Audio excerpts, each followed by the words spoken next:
they did spend the time and the energy doing that. I guess I'd like to see that in a report. What is the actual expenses each year for the last 5 years without capital improvements, that type of thing? And I think you could, Kathy, you would have that available for you? That's in the audit report. Yeah, okay. Thanks. One other thing you might want to touch on is the increased wholesale rate because of our contract. That being a major, major increase on the line item.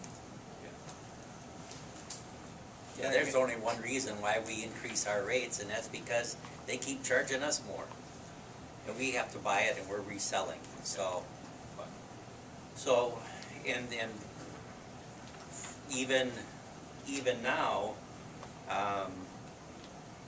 the increase that we received is somewhat larger than the increase that we're passing along.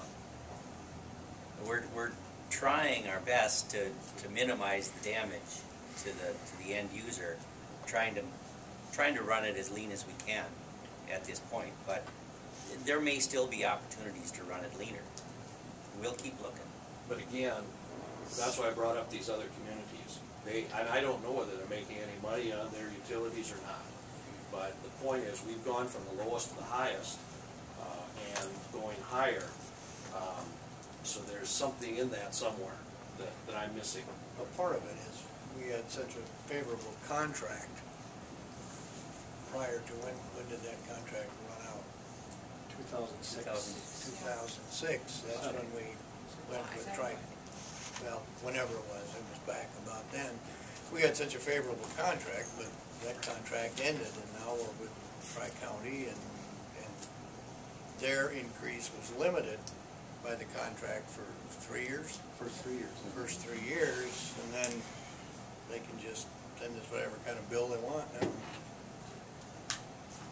Our bill went up almost $200,000 after that 3-year contract. Our 1-year bill went up almost $200,000. Could you hear that back there?